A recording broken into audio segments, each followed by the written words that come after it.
தமிழ்நாடு சட்டமன்றத்தில் மக்கள் நலம் சார்ந்த பிரச்சனைகள் பேசும் போதெல்லாம் வந்து வெடுக்கெடுக்குன்னு வெளியில் வர தெரிகிற இவங்களுக்கு தங்களுடைய மதிப்பிற்குரிய தலைவர்களை அவமதிக்கிறார்கள் என்று தெரிந்தால் அங்கு ஏன் அடக்க ஒடுக்கமாக உட்கார்ந்து கொண்டிருக்க வேண்டும்?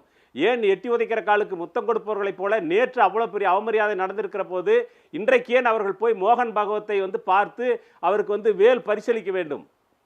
நீங்க அப்படின்னா என்ன அர்த்தம்னா, சமூக ஊடகங்கள்ல இவர்களுடைய செயலற்ற நிலை அல்லது வந்து பணிந்து போகக்கூடிய அந்த நிலை கண்டனத்திற்கு உள்ளான ஒரு சூழ்நிலையில் தான் வேறு வழியின்றி எடப்பாடி இன்றைக்கு பேசியிருக்கிறார்.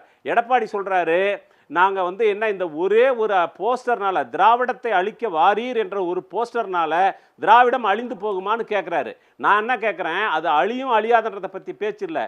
அப்படி ஒரு போஸ்டர் ஓட்டுறதுக்கான துணிச்சலை யாரு கொடுத்ததுன்னு சொல்லி சொன்னால் ஒரு விசுவாசமான அடிமை தங்களுக்கு கிடைத்திருக்கிறார் என்ற அடிப்படையில் தான் தாங்கள் செய்வதற்கு ஒரு தமிழக மக்களினுடைய எதிர்க்கட்சியாக இருக்கக்கூடிய ஒரு கட்சி நம்மோடு வலுவாக பணிந்து போகக்கூடிய நிலையில் இருக்கிறது என்கிற தைரியத்தில் தான் அவர்கள் இவ்வாறு இதை செய்திருக்கிறார்களே ஒழிய வேறு என்ன அவர்களுக்கு சொல்லியிருக்கோம் சார். திமுகவின் போலி திராவிடத்தை ஒழிக்கிறோம்.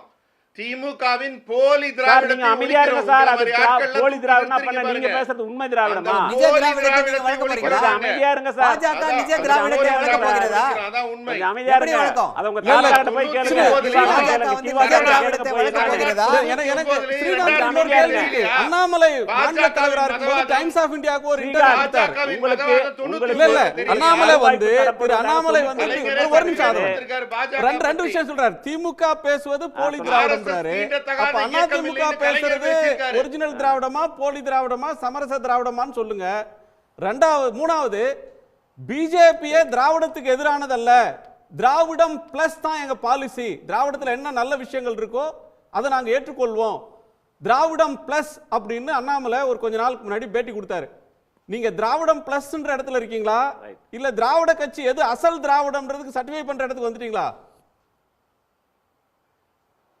அதாவது தெளிவாக சிந்துவெளி நாகரிகம் சொல்வது உண்மை என்றால் சிந்துவெளி நாகரிகத்தை